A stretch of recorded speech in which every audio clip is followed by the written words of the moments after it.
Good evening, everybody. If you're here, come on in, come on in, come on. You know how they say, come on in. Welcome back. We're finally back.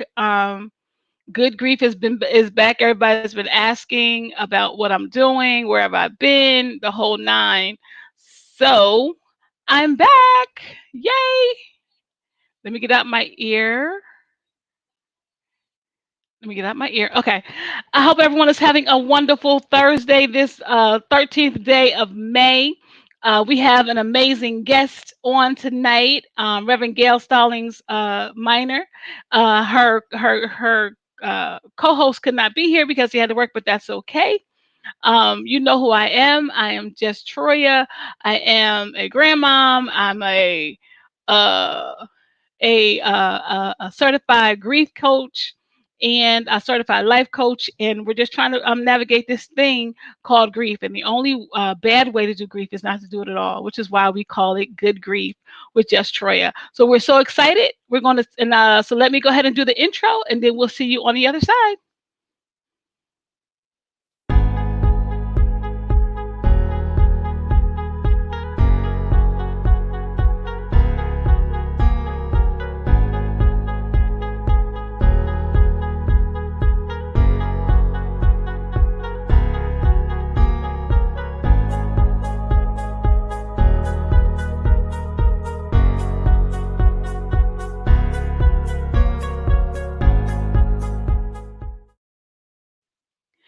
Hey, we're back. We're back. Welcome, welcome, welcome, welcome to the well-awaited uh, Good Grief with Just Troya. That's me. Hey, Crystal, how are you? And so my guest this evening is Gail Stallings Minor. She is the one of the hosts of Connections, and so that's what we're here to talk about tonight. So welcome, Reverend Gail. We are talking tonight about grief as it pertains to singleness. Okay. Yep. And since she's the relationship guru, or at least that's what I'm Okay. calling her tonight. Okay. That's who you are tonight. So Yeah. do me a favor, if you're listening to it now or later, like and share the video. Is we're here on not just Facebook Live, we're also on YouTube Live, and so we're just really excited about what's coming up. And coming back to Good Grief, everybody's been asking what's been going on with me. It's just been really busy with the appreciation initiative. Again, we are gifting our and I'll show you the picture later on, our frontline workers and essential workers with our healing kit. And everybody's thinking, well, COVID's getting ready to end, blah blah blah blah. But the trauma that these frontline workers has is not going to end. So we can still honor them even when everything opens up. But that's another conversation for another time. I want to introduce to my, where you at? To my right, but actually to my left. I don't know. Our special guest for this evening, Reverend Gail. Please tell everybody who you are, ma'am. Okay. My name is Reverend Gail Stallings Minor. Um, my congregants call me Pastor Gail. My friends call me just Gail, so you guys can just call me Gail. I'm a United Methodist pastor in Wilmington, Delaware. I'm a seminarian, a student at Lancaster Theological Seminary, and I am a lover of God, Jesus, and all that they stand for and all that's in the word. So that's who I am. Yay! And her co-host, he had to work because he was supposed to be here, but it's okay because we can still talk about this whole thing called grief and singleness. Yes, yeah. And um and people may think, well, how what is it, how do you have grief, and how do you pair those two together? Well, it's very easy, because if you're single by choice, if you're single not by choice, or if you're single and want to not be single, all of those have a level of loss related to it. Whether you were in a relationship and you're no longer in that relationship, you've just lost something. Whether you have never in a relationship or wanted one, so you have that loss of you can have that loss of hope. And so uh, we let's talk about that because I mean because growing up for me, the one thing you're supposed to get married at a certain age, Mm-hmm. have a family, and all those things. And for me, Rebecca, I can't speak for anybody else, but for me, uh, I'm a rule breaker. So, I think we were in the same class, Toya. so my parents been married almost 55 years. Wow. Yeah, 55. Wow, this year it'd be 55 years. Wow.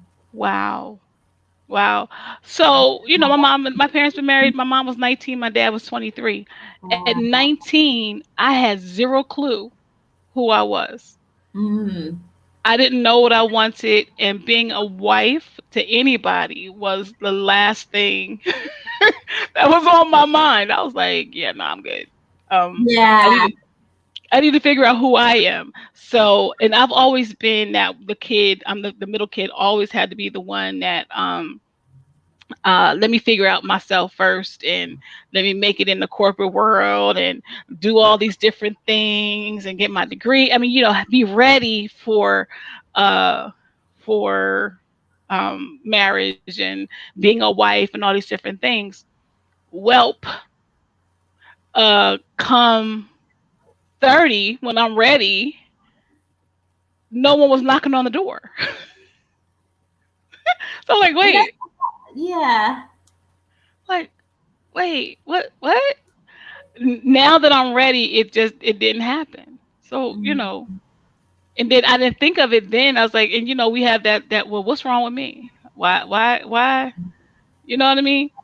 Am I making Yeah. sense, Rev Gail? Help You us are. out. You absolutely are. I remember, well, I got married at, I think I was 32. I can't even remember because I'm divorced, but I think it was 32 when I got married. And I was like you, I didn't know who I was. I was an only child, and my dad wanted me to get married because he's like, if something happens to me and your mom, who's going to take care of you? And so he attached himself to a young man that he really liked, that he thought was a great provider, and he really wanted me to marry him. But I just did not want to get married. I just, like you, I was young. I didn't know myself. And being single, young, and an adult, and out of the reaches of my parents for the first time, I wasn't thinking about getting married. I just wanted to have fun, see the world, just find out who I was. So I get that. And Right. like many of us, then we get to 30 and we're like, okay, it's time. Where you at? Right. Or where's she at?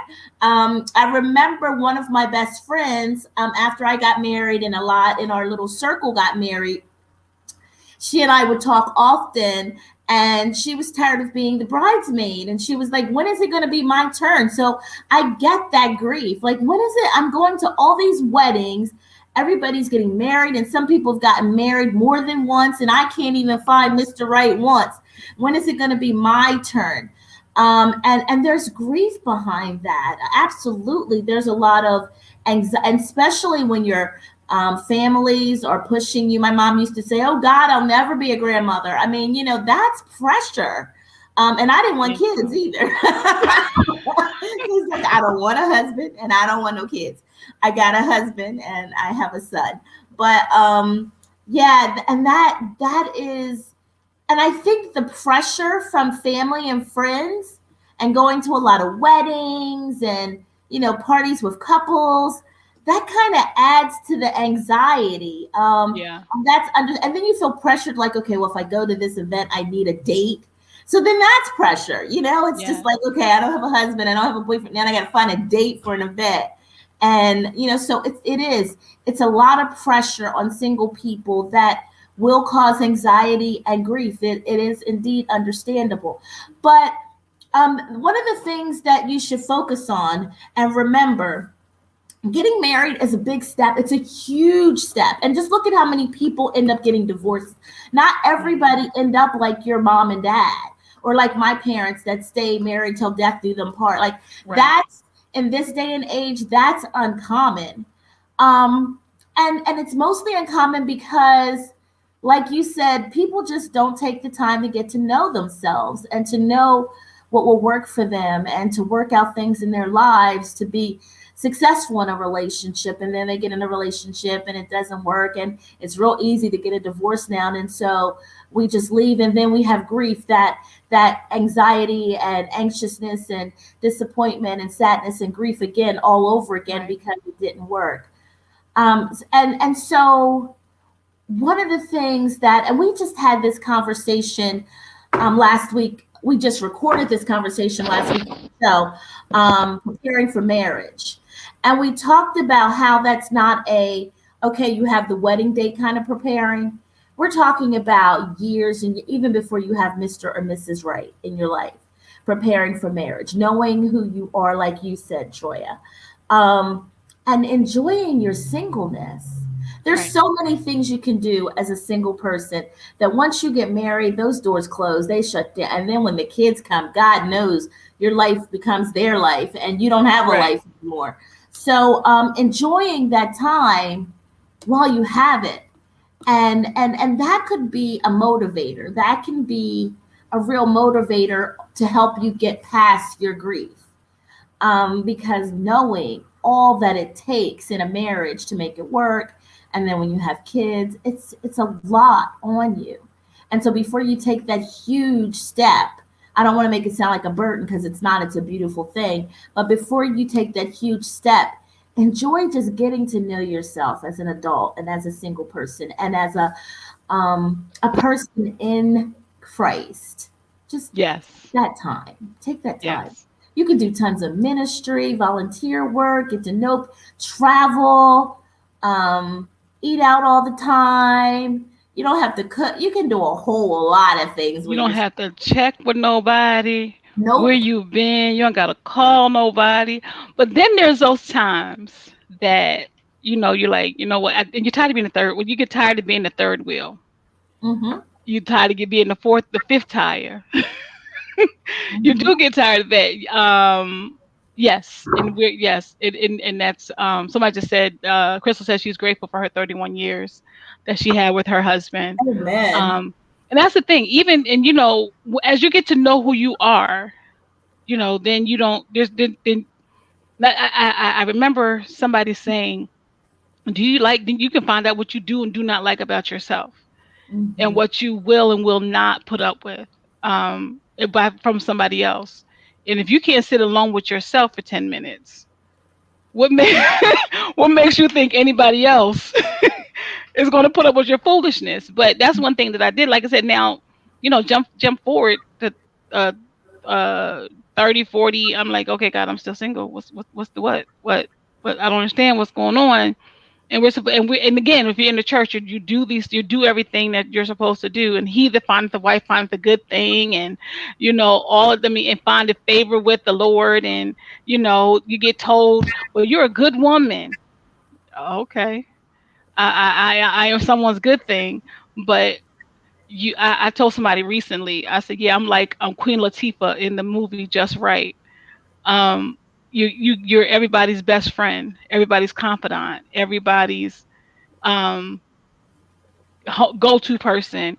But when you Mm-hmm. need that as a single person, now it's like, okay, you're wife material or husband material, but Mm-hmm. no one ever says, hey, let's go do this. Or you get close and you're like, no.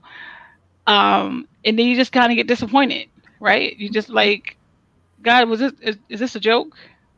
But that one over there, and then you turn on my 600-pound life. No disrespect to anybody on my 600-pound life, but every one of them got somebody. Somebody else said that. I saw that on social media or something where they said everybody on that show has somebody. Yeah. Taking care of them, and you're sitting here like, what? No disrespect. God bless them. And I had to stop watching that show for other reasons, not because of that. But I'm just like, wait a minute, God. They're 600 pounds. I'm not. What is this? What's going on? Right? And like, are there no good people, dudes, or they? Because I remember a good friend of mine. We were in the military. God love him. God love him. He said, Troya, let's make a pact. Uh, if you don't marry nobody and I don't marry anybody, uh, then when we're in our 50s or 60s, then we can get married. No. So you want to do whatever you want to do. So all of your royal oats,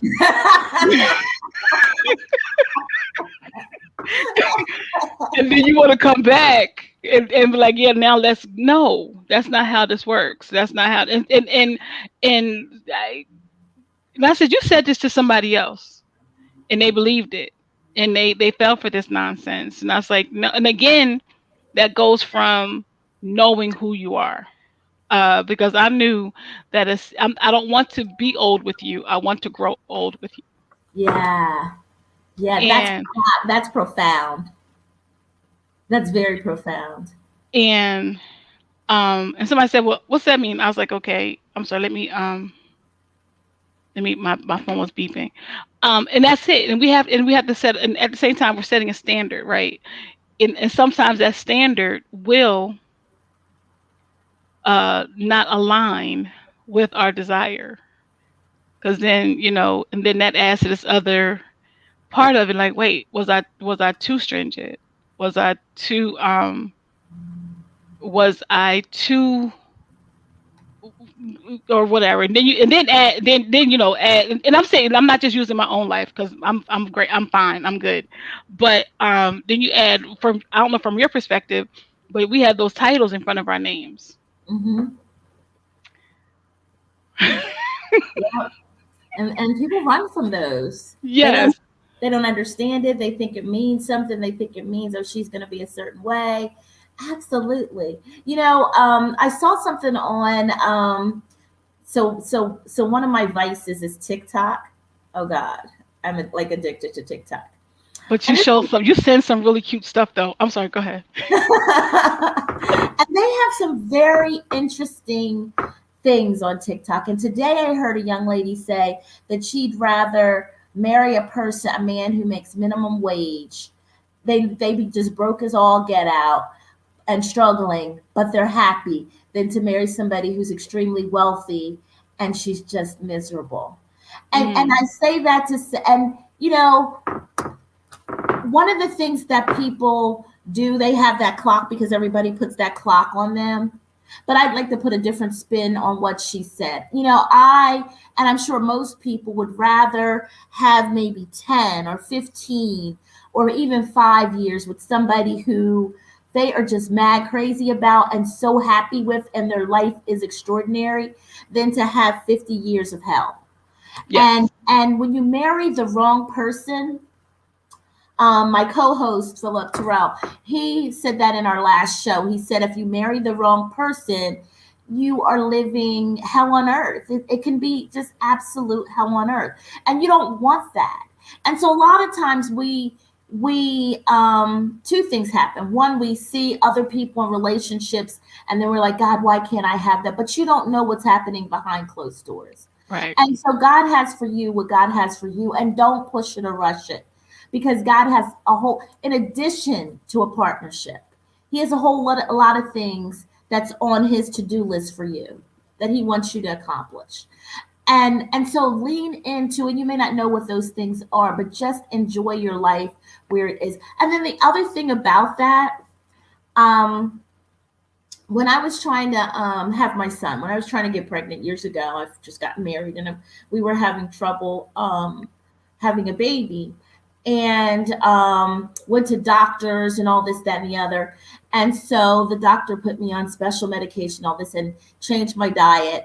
And now I'm not a bread eater. I don't eat a whole lot of bread. I'm just not, like, I don't sit at the table and eat bread with my meals. Never have, right? And so one of the things he cut out was bread, right? He says, and you cannot have bread.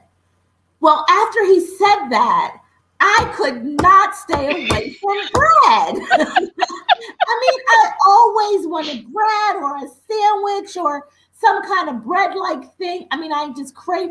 And so when you are single, you notice everything that's not single. You will notice a double portion of donuts. I mean, you just see like, why can't you notice those things? Because you don't have it yet, right? And we pay attention to those things because that's something that we don't have yet. It's not in our Hmm. possession yet. Um, and and there's so many other things that are amazing that could take our attention, use our attention, and could be great for us. That could be a time that you're not going to get back later to go to school or to grow or to perfect some kind of art that you want to perfect or take a class that you may want to take. And I know you're saying, I don't want to take a class, I want to man. I get that. I do 100% get that. And I know all those sisters on all those dating apps are saying that I ain't on here looking for no class. I'm looking for a man. I get that. I get that. I really, really, really, really do. But understand that everything should work in God's timing. Everything should work in God. And when you push certain things, you think you're like miserable now. Let me tell you, if you say wrong yes to the wrong thing, God knows, you know. So you just want to, and like you said, Troya, you learn yourself. Even like when you're single, right? Mr. Right may not have come along, but you're dating, or maybe you're dating. And if you're not dating, then perhaps try to get into a mode where you can date, you know, meet people or something like that. And don't have in your head, I mean, of course, you're looking for a husband, but you also should be growing about what you don't want, like what are just deal breakers for yourself. In the dating process, I have learned so much about myself on what I just absolutely cannot, will not. I didn't even know being with an introvert would be a problem for me. Like I need somebody that talks a lot like me, because an introvert, somebody that doesn't work for me. But without dating and meeting a couple of people like that, and then finding out how frustrating that is for me, I wouldn't have known. And I could have just went and married somebody because he's cute and he's quiet and he doesn't get on my nerves. And then I realized, yeah, but I need somebody to talk to and talk back. And Right. I didn't know that if I didn't take the time to learn myself through the dating process. And that is so key. I remember this guy. Oh, he was nothing but tall. Literally nothing but tall. That's the only thing he was. Gail, I promise you. Because everybody knows I'm not a short person, so we have this whole list. I'm like, God, I need him to be. I need a tall man. And somebody said, well, Troy, well, what if he's not tall? I said, then that's not the man for me. I've always said that. But this guy, I'll never forget it. And again, because I knew who I was, I know who I am. Um, I met this guy at Pet Boys. I was just trying. I was. It was a moment. It was one of them. Oh, you know what? You know what? Yeah, I haven't been out for a while. You know, and he's like, "You want to?" I said, "Sure, we can go out." But we dated, and he was just crazy. That's the only way I can explain it. He was crazy. He was recently divorced, the whole nine. And I was like, "Yeah, this is too many red flags." And women, we like to not miss the flags because why? He's cute, and he was tall.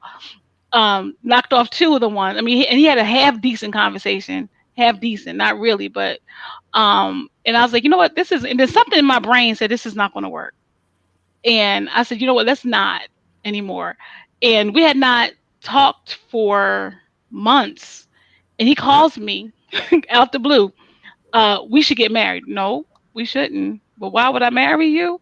Because whatever he said, then he said the wrong thing. He said, "You're not strong enough to handle a man like me." I was sitting on the couch. I think I sat up. I said, "There's a whole lot of things that Lewis and Katie Butcher raised, and a weak woman wasn't one of them." And then I said some words because I wasn't all the way. I wasn't elder Troy this then. And That's okay. and I yeah, forgive. so I was like, and I said some stuff, and I went back to, because everybody knows my flesh is Shaquniqua, but I was that Sergeant Butcher, because Sergeant Butcher had a mouth on her. And what he said to me is stopped me. It stopped me dead in my conversation with him, going off. He's like, "Now you're ready." I was like, "Excuse me?" He said, "Now we need to get married because now you're ready. Because now I see the real you." I said, "Let me tell you something, sir. If you think that I'm going to live in a household with somebody and you prefer me to cuss you out than to talk to you like a human being, guess what? This is not going to work because I'm raising children. I'm raising women, and Mm-hmm. they will not see dysfunction just because that's what you like a woman to do is cuss you out. Those are your issues, not mine." But I Mm-hmm. was like, I said, "I'm good." I said, "You know what, God, I'm good. I messed this one up because he was cute and he was tall, but he was crazy." Mm-hmm. And I would have missed that if I was desperate. Because Right. had I not been desperate, I mean, had I been desperate and been like in the moment of, God, I'm tired of this. I'm raising these kids. I'm doing this. I'm doing that. I'm trying to live the best Jesus filled, sanctified life I could possibly live. I got a house. I got this. I got a job, but don't nobody Claire Huxtable my feet. And he would have said, let us. I would have been like, "Oh yeah, come on, let's go."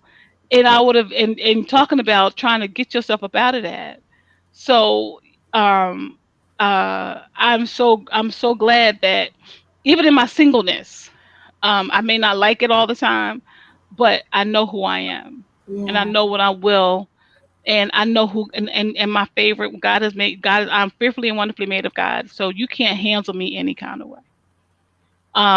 But I also think, as for people that are going into wanting to know a person and dating and all those other different things, I think it's key if you're with somebody, because I said this recently, God, teach me your creation. You're the Mm, creator. Give me the instruction manual for this person so that I know how to um how to treat them, how to treat them, because I didn't do that before, and that's probably why a lot of the relationships didn't work, because I was going off, oh, he's cute, or the conversation mm, was halfway decent, and when it didn't work out, then you're like, why didn't it work out?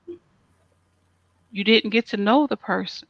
mm, You didn't stop long enough to say, okay, he likes peanut butter, I don't.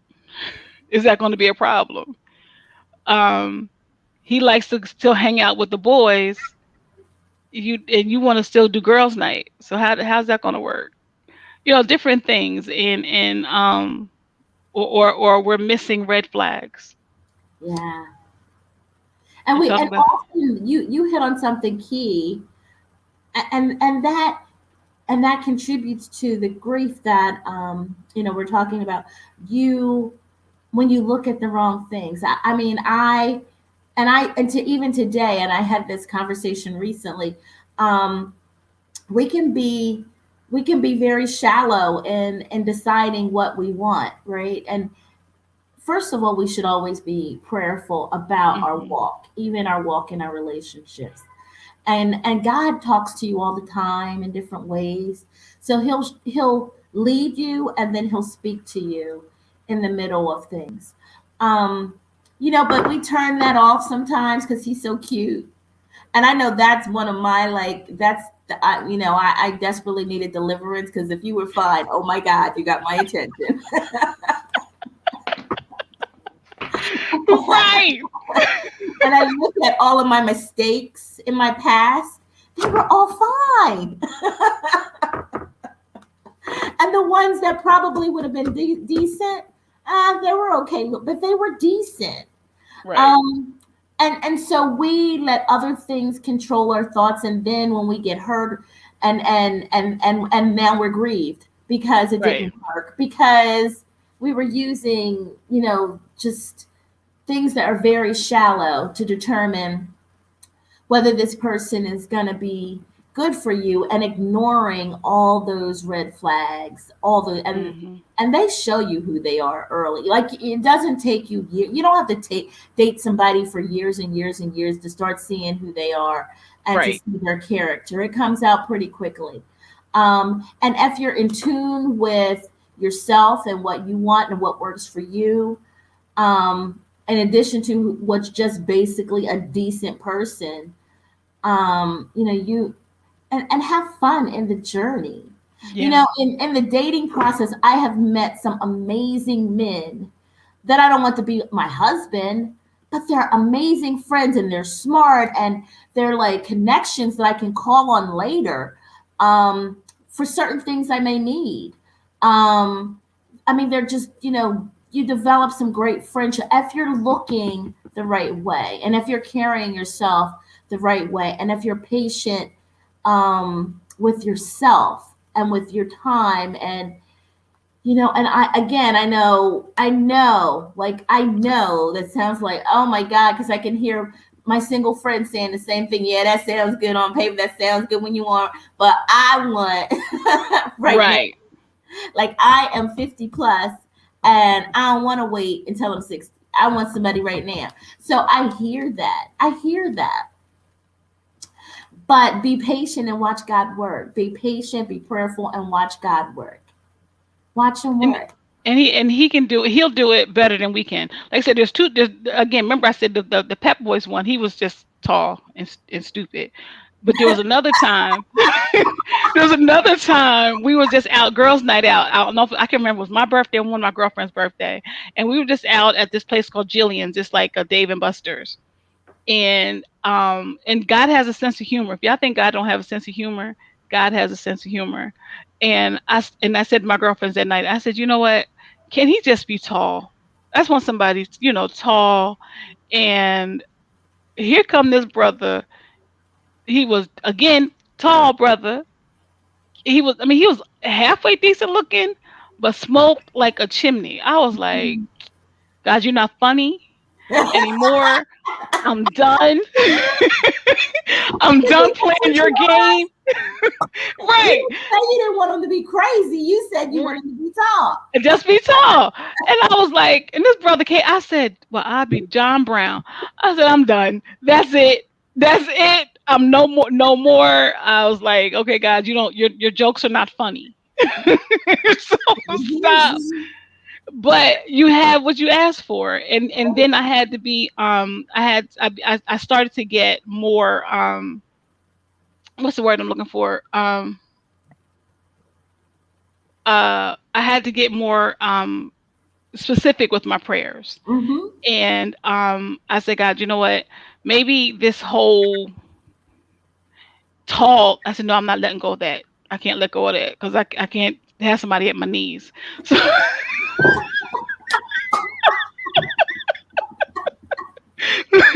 but so I said, okay, taller than me. I'm a tall person, but I said, okay, maybe I come down out because when I was in the military, oh my gosh, I think every tree I dated 6'4" and above. Um, but and that's the other thing. I was like, wait, God, I had like all these people dating me in high school in the military, but now what's going on? But but I began to be very specific about what I was looking for and what I wanted. Yes, God will give you. I agree, Crystal. God will give you better than what you asked for. And but then I had to fall back and I said, okay, hold up. One, y'all are crazy. So is the crazy you or is the crazy me? Is there something in me that's attracting the crazy? So I had to have this real heart to heart with myself and say, Troy, why are you attracting craziness? Or why are you attracting things that are projects and you want to have this hero, this superwoman complex, save the world? No, that's not what we want to do. So even with that, I had to realize, some of this I'm doing to myself. So I'm causing this stress and trauma and armor myself because I'm accepting there's something in me that's saying it's okay to that's attracting crazy. Well, maybe it's that it's maybe it's the maybe it is the arrangement of your priority list. Because I Right. know for me, it was like, okay, if he's fine and he can pray, oh my God, he's on my list. But that was at the top of my list, right? And so then I got fine, who prays, may or may not have been a pastor, but crazy as all get out. Right. It's like Oh, when pastor was never there. or they're unfaithful, they're cheaters, or Right. they don't know how to treat you. Like they just have no Right. home training. They didn't have a daddy to show them how to treat a princess. Right. Right. And you have all of this, and you're like, okay, and then at some point you have to say, okay, God, let me, because the same way I'm asking you to show me the person. I need you. I need. And everybody says we identify with the people in the Bible, and everybody's like, I want a Boaz. I said, I don't want Boaz. Mm. And and somebody looked at me crazy. I said, let me tell you something. I've already been in the field. I've already been in the sun. Ruth, Ruth had to work too hard for Boaz to see. I don't want that son on my back anymore. I Mhm. said, I want Isaac. They're like, why Isaac? I said, one, he was a promised son of God. I said, Mhm. I've already had Ishmael. I've already had enough Ishmaels. I said, but I want Isaac. He was a promised son of God. And the beauty of it is, Isaac trusted his father to find his wife, because he didn't go pick Rebecca. He trusted his father's servant Right. to find Rebecca, and the father's servant had enough sense to go talk to God and say, God, okay, who I don't know who he's supposed to get, but you do. And he prayed, and then I said, I want to be like Rebecca, sitting there chilling. And then the man said, can you just give me some water? Yep, I can give you the water, but I ain't picking in no field. I ain't doing that. That's too hot. I'm not a small girl. It's too hot for all of that. But at the same time, Isaac trusted God for his wife, And which means that's key. right, That's key. And in this day and time, um, I in my Bible study right now, we're going through Judges, and we just left Joshua, and there's a passage in there that talks about the generations that had forgotten who God is and what God is, and so we're in this period where people are doing they don't have a king, so they're doing whatever they think is right in their eyes, right? And hmm so that's the era that we're in. Like we've forgotten, and even though our parents are somewhat prayerful or maybe prayerful, but they're not feeding us that in a way that it is just sticking to our bones. And so we know that that needs to be a part of our search. Like God needs to very much be a part of, and I don't want to say search, but of that. Yeah, maybe it's the search. And maybe it's just being found, but God needs to be a part of that happening, right? And if we rely and trust God, one, we're patient with however long it takes, and two, we can trust who God brings our way, and God's going to speak to us and show us that that's the person. right, So we don't have to rely on our own screwed up judgment, because our judgment is so out of whack, and we weigh things all wrong, and we right, think things, like some people weigh it by how much money you have, some people do it by looks, some people do it just because they're lonely. Like I have a young lady that I know, and she picks well, the thing that she does is she's lonely, and so she'll go out with anybody, and I mean, and absolutely anybody, and one, that's dangerous, and two, you're not gonna get the best choices for you. I'm not just saying they're bad people. I'm just saying it's not gonna be the best fit for you and your lifestyle and what hmm you're doing and what you need and what helps you grow, and what you can contribute. Like it's not the partnership that God envisions. It's not. it's not the pairing or what God envisions for marriage to look like and be like, and how it serves him, how it's because everything, and that's a big thing. Everything that we do, because we always make it about us, right? Like everything Hmm. in our life, we make it about us. And we forget that one, our body isn't even ours. This is God. God loaned us this body. And so when we abuse it and do weird things with it and do things that aren't in the, you know what? You are messing with God's property and you're being careless with it. You're not being a good steward of it. And when God talks about being good stewards, he's not just talking about with money and property and things. He's talking about with your health and your body and your life and your marriage and your wife and like you have to be good stewards of all of that, right? And so in order to do that, you have to lean into and listen to God's direction on what he wants, because that relationship isn't supposed to just make you happy. That relationship is to honor God and to do Right. God's work. And it may be because the way it looks like your parents' relationship can inspire other people to see that that's possible. Like 50 some years is possible. And there's a blessing in that. One of the biggest blessings is it's teaching other people how to stay married because you know what, that doesn't happen anymore, and that's even possible. So everything we do is to honor God, and it's not Hmm. about us. It's not about our happiness. It's not about our. It's none of that. It's to honor God, and we get joy in honoring God. Like God gives Right. us back joy in honoring Him, but we have to put Him first, even in our search for a mate. And if we do that, like that grief that we suffer and that we feel, because that's all about us being sad because we're not getting what we want. And God Right. knows I'm an only child, and I know I am the master of pouting when things ain't going my way and I'm not getting what I want. As Eugene Stallings, he can tell you. So I understand that. I understand that spirit, right?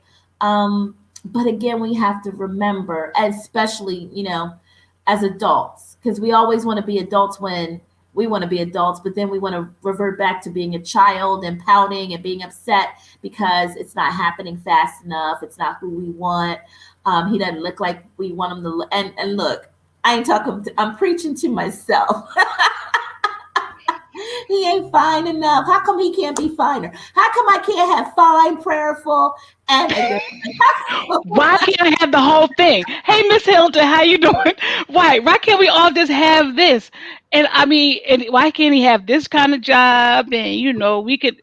Who was it? It was the former president, I think, of Spelman.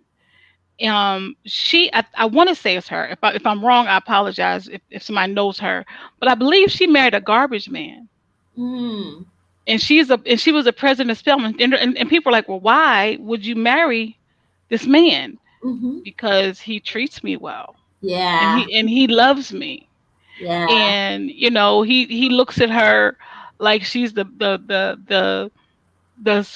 sweetest apple on the tree. I don't know if that's or like she's a freshly sliced baked pie or whatever, you know what I mean? And she gets her feet Claire Huxtabled every night. Okay. For those of you who don't, when I keep saying Claire Huxtable, you know how Cliff used to come home and Claire had a bad day. She would rub his feet. I mean, he would rub her feet, and that's what I said. I was like, then I had to think about that. I said, God, what is it that I want? I said, you know what? I work really hard every day, walking around in these here heels that because you're corporate America, and you come home to the kid because you don't have my grands, and I said, you know what? Just somebody to Claire Huxtable my feet, and I'm good to go. At the same time you're praying, but also like you said, and so as you get older, well, not even necessarily older, as you begin to um deepen your relationship with Christ, you Hmm. can begin to see some things and some things that you need, and hope and prayerfully my aunt, because I say it all the time, my aunt, if my cousins are on here, they'll tell the truth. My aunt said the first 20 marriage is like a death sentence. I was like, well, good God. And I was like, what? she, and she said her first 20 years of marriage was pure hell. I was like, wait, and you stayed? And they were married for 50 plus years before my uncle passed away. And I saw, so of course I wasn't there during the first 20, but I did see the last 35, 30 or so years later. And I saw how how they loved one another and how they went through everything. But when God sends the right person, um, even those if it's 10 years of nonsense, at some point they can't stay in that position. They can't stay there if that's the person that God has designed for us. Um, and they will prayerfully fall in line and give, and you'll be able to give to one another. Um, and another one that we talk about, that I reference a lot, is something that TD Jake said I don't listen to a lot of people, but he said this many years ago. If something traumatic happened, you had a huge loss, and you look over at the person's hand you're feeling, that you're holding, and you realize at that moment, well, can that person be there for you like you would need them to be?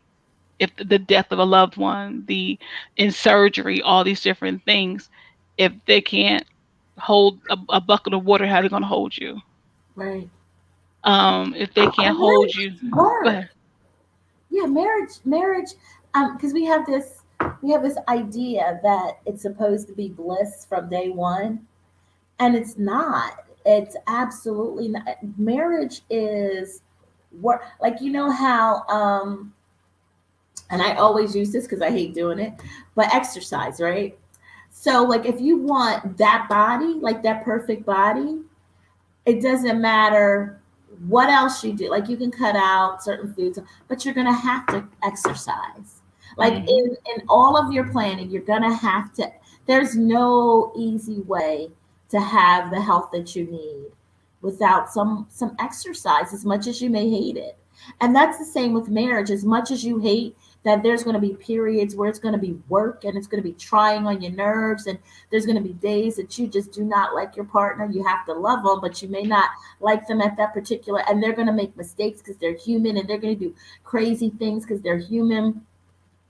um and working through that and sticking through that, and it is hard. It is hard. It is a lot of, especially because there was a period where our grandparents, they would stay and they got to see the other side because they didn't have a choice. But now Right, we have so many choices. Like, we have a choice where we could get divorced, or we have choices where we can have a side piece. And right, I mean, we have so many choices. So, like, if this isn't working, I have a choice. I can do something else and then either stay and have a side piece, or leave and then find somebody. Like, we have choices. And so, even in selecting other choices, you don't get to that real bliss unless you put in some work. You don't get that great body just by having bariatric surgery, or diet, or dieting, or even getting cosmetic surgery. You're gonna have to put in some work. Like, even after the cosmetic surgery, to keep it looking a certain way, you're still gonna have to do some work. right. That's the same thing with marriage. Like, I mean, you can marry your best friend and you get along 99.9% of it, but it's still gonna require some work. Because something's going to happen ultimately. That's what I said. I'm so glad that 19-year-old Troya had the good common sense not to do that to somebody else's life, because 19-year-old Troya and 50-year-old Troya are two completely different people. Two completely different. And I told somebody recently, I said, you didn't want me at 19. You really didn't. Because at 19, I was still trying to figure out life. And I was all about me. And I was able to be, because I hadn't chick I haven't, well, you know how they used to say, I have chick nor child. Um, and I was able to get to this. And I said, but now, um, I said, now God, at this point, at 50-year-old Troya, she got it. Or she got some more than what 19-year-old Troya would have had. Um, and again, but it's still like, wait, God, I'm in my 50s and I'm still waiting on the ring. But marriage is work. Yes, it takes sacrifice, give and take, reasoning, communication, and commitment. Marriage is also growth. You grow with each other, Mhm. and And throughout that marriage, there's things that will cause grief and loss. And throughout the marriage, I mean, physical people leaving, the loss of an opportunity, the loss of a dream. People, you married for 30 years, you got married as a teenager. Where did my life go? I was going to do this, I was going to do that. I had all these plans, but I fell in love with you. And I got to look at you for Yes. It's funny. I was dating a gentleman, and like when you're 50 and then you look back, it's like I could have been married to him, and now I'm not. And so when I was younger and I was dating this guy, and it looked like a pretty picture, right? Like all of my friends were like, "Oh my God, I can't believe you're gonna walk away from that." I mean, he was a lawyer. He was a casino lawyer, and he had, he made a good salary, and he was running for office. So he was into politics, and I loved politics. So it was like so many things. I loved my life with him. The problem was he lived in Connecticut and I lived in Delaware. And I had a great job in Delaware. And I had a great foundation in Delaware. And my family was here to support me. And so to move to Connecticut would mean, because he couldn't move to Delaware, because Delaware, because he had too much going on up there. So I would have to do the moving. And I just didn't want to move. I mean, like it's like, wow, this is great, and my life would be good, and when I'm with them, it's great, but I just can't see myself leaving and giving up me, because I would be giving up my career, my connections, my promotions, like everything that was me. I would be giving up and moving somewhere. I don't know the people. I didn't have any connections to get a good job other than him. I didn't want to be under my husband's, thumb and opening doors for me. So I would just be somewhere. And so I had to make a hard decision. And I did. And I said I couldn't do it. And I hated myself for a while. And I was miserable for saying no for a while. And I went through a lot of grief for saying no for a while. Um, and even like 10 and 20 years later, you look back and say, God, should I have done that? So your mind plays tricks on you when you're looking back. Maybe I should have done something differently. So I do understand those stories, but at the same time, had I said yes, there's certain things that never would have happened for me in my life. Like I probably wouldn't have gone into ministry. I love ministry. And so our lives, again, like I said, aren't necessarily our own. God has a plan and a path for all of us. And sometimes those decisions are really, really hard to make, because there's some things like the devil can dangle some things, and not even the devil, just things are dangled. And it's like, God, I could have that. You know how like when Satan had Jesus looking over the planet, right? It's like you can have all of this. You can have all of this. That happens for all of us at some point in our life. hmm We're gonna say you can have all of this. All you have to do is, is most of what right, you have to do is give up yourself. right. Give up yourself. And perhaps give up that plan that God has for your life, because the other thing looks so good. It looks so good, and it's so alluring and so appealing. And then you say no, and then you have that grief, and you're like, God, maybe I should have done I something shouldn't have did that. What was I different. thinking? I should have married that one right there.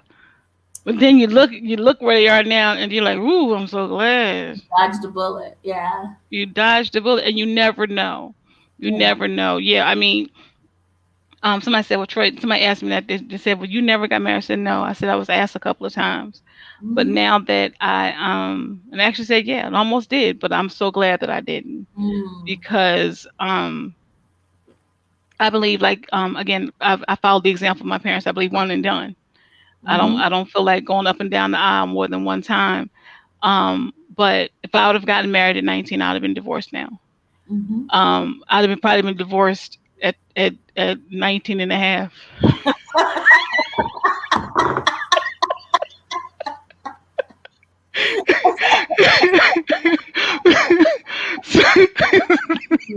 Uh-huh. But Yeah. it is, and so I say all this, say grief, and it's a real thing. Grief and singleness is a real thing. So Mhm. what? So after this whole conversation, what do we? So what? How do we move through this thing called grief and loss of and singleness? And one, we have to acknowledge it, Yeah. right? We have to acknowledge that we've lost something or we don't have something that we desire in this moment. Because God can't heal unless you, and then you then because then you're not being sought after. You're not in you're in a position of loss. So you're going to start attracting the wrong type of person. Allow God to heal your Mhm. heart from the loss, the perceived loss of what I don't have.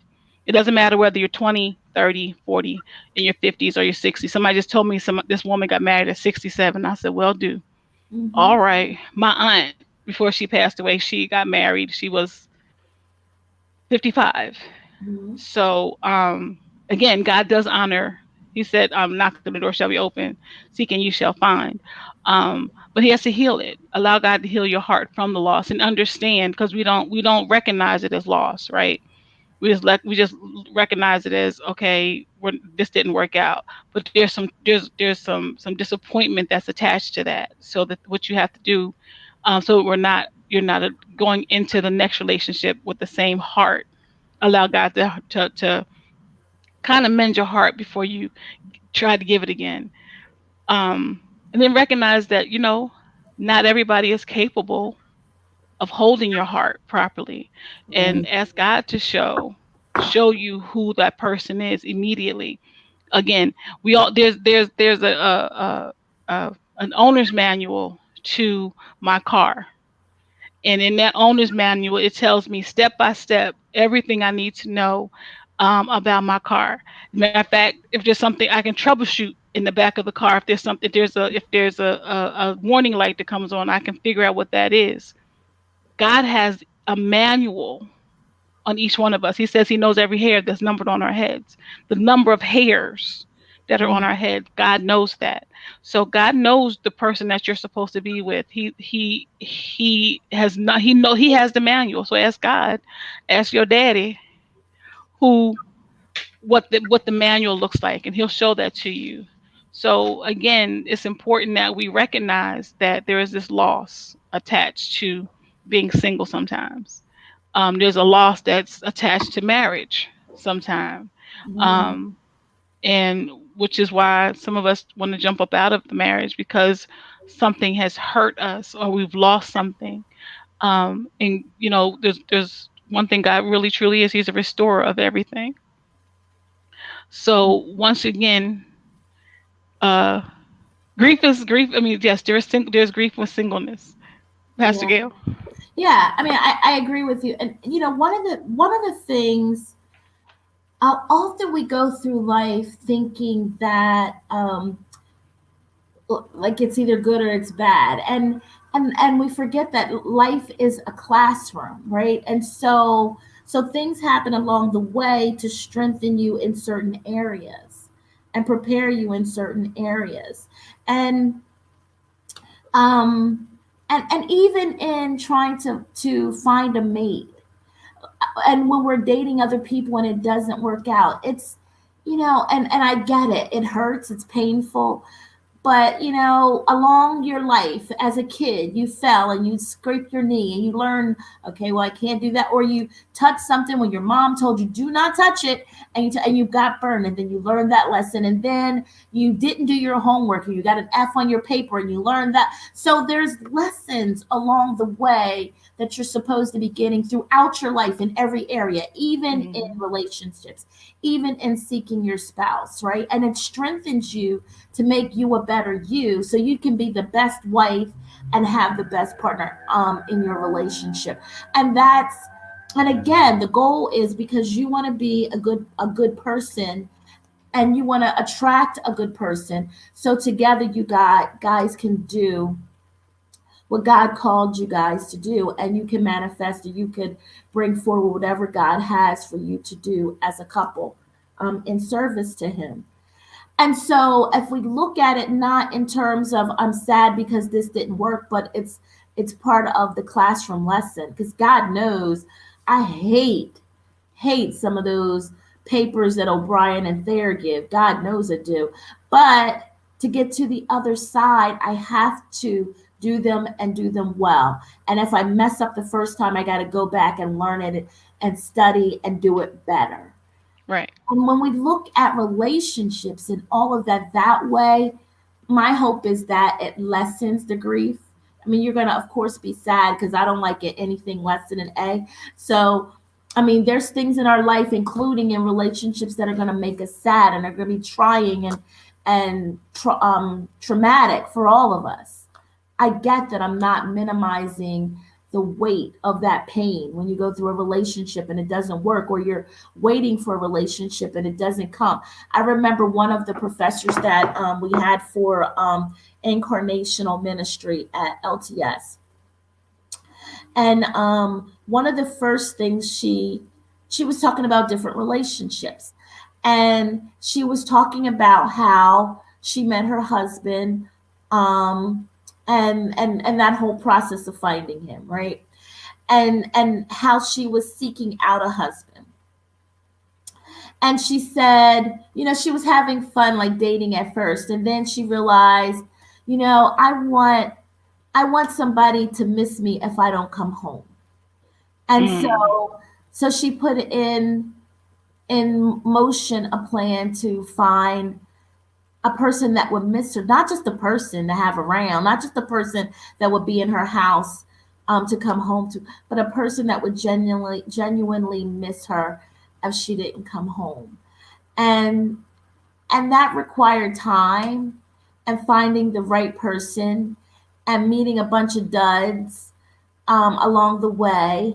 But she had a goal, like all of us do. We don't want just any old body. We don't want a dud. We want that's the person that's perfect for us, right? And that's gonna require patience with ourselves and just patience in general. And remember, somebody said this to me the other week. God's preparing your person, whoever you're supposed to be with, and He doesn't. Depending on where you are with Him, He doesn't want you to bleed onto them, or them to bleed onto you. Yeah, And they want you to be complete. He wants that person to be complete for you, that's good. and you to be complete for them. Because people, and again, I use a lot of references from movies and things that I see. There's this one movie. It was a play, um, and it said there was a neighbor coming in or something, and they were meeting for the first time, and the person said, "Where's your better half? Where's your other half?" And he said, "I don't have. I'm not married to anybody." But the way he said it, that always stuck with me as well. He said, you know, uh, if you have half of a half, I don't have a better half. I would have a woman, a whole woman, because a half of a half is a quarter, and there's not much you can get with a quarter. Mm, So in marriage, you need two full people, two complete people to make a whole. To make a whole. Not a half of a person, another half of a person, and thinking that this person is going to make you complete. You have to already be complete in yourself and in God first, so that when you come together, you're completing this whole picture that God has for your life and for your marriage. And because that's his desire for us. So with that said, thank you all. Thank you for my Miss Gail. Does anybody have any prayer requests? This is a listen. Maybe Phil didn't need to be on.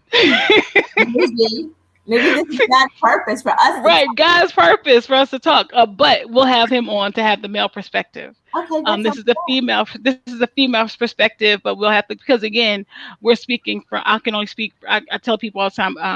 There's a lot of things I am. A man is not one. So I can't speak to anything that they do say, or how they act. But a man can speak to that. Hmm. Um, so this is good. This was good. Yay. Thank you, Rev Gail. Do you have any prayer requests?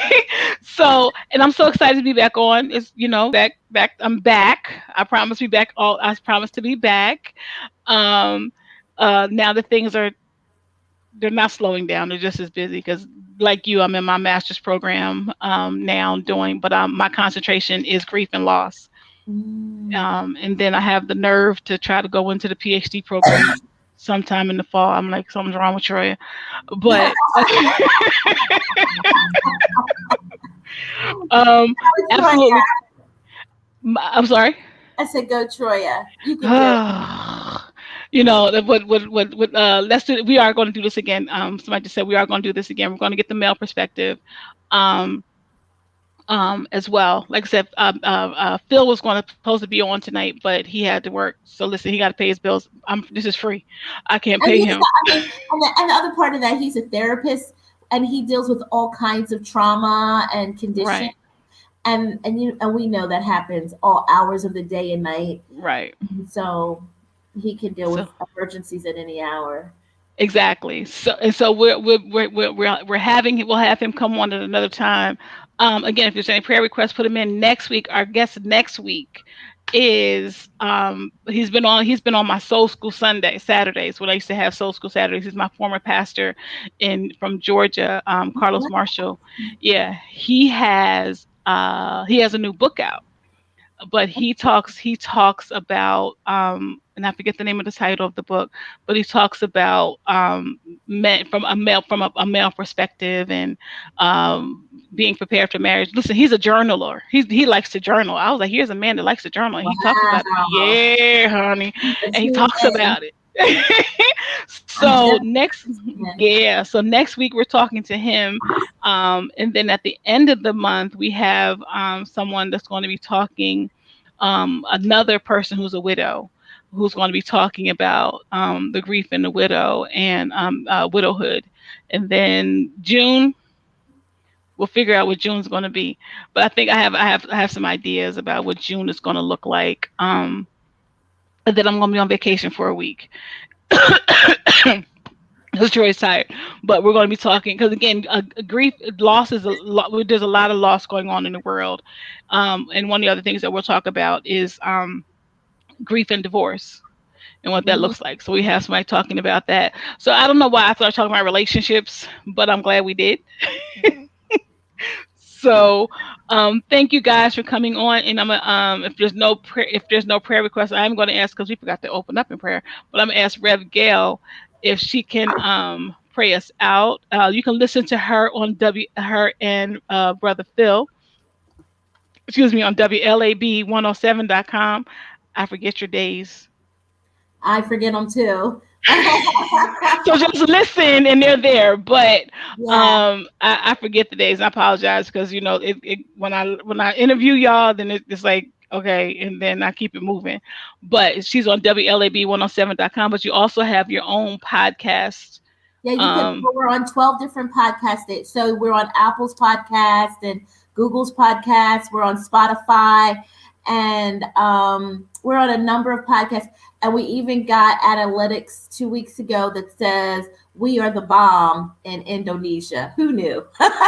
nice, nice. God did. He did. But we have some exciting stuff coming up. And I can't make any. I won't make the announcements until it's closer because some things are in development. But we're just really really excited about what God is doing. And not just my life, but Rev Gales and everyone else that's just trying to do some stuff in the kingdom. Yes. So, with that said, love you guys. Rev Gail's going to pray, and I'm going to be quiet. And Okay. then we will see y'all here, same time, same bad channel next week. Rev Same. Gail, you got it. Okay. Gracious Almighty God, maker of all of us.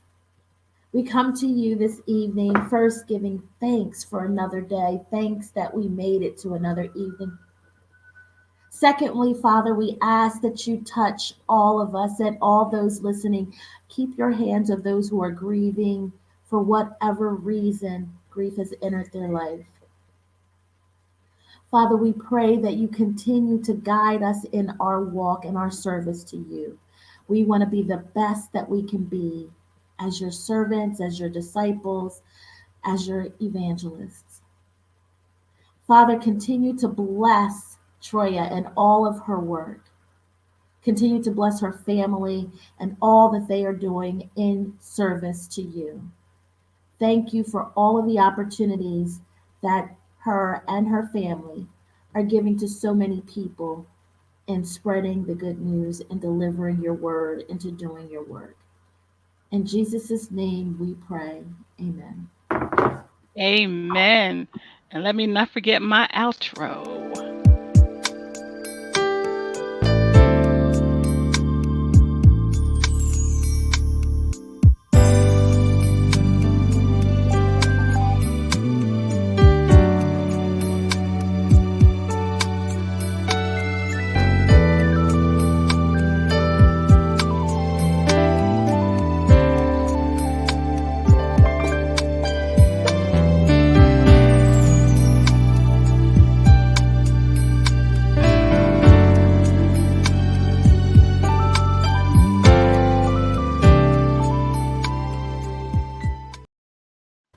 Have a beautiful night, peoples, and we will see you next week. Love y'all. Bye Bye bye. bye.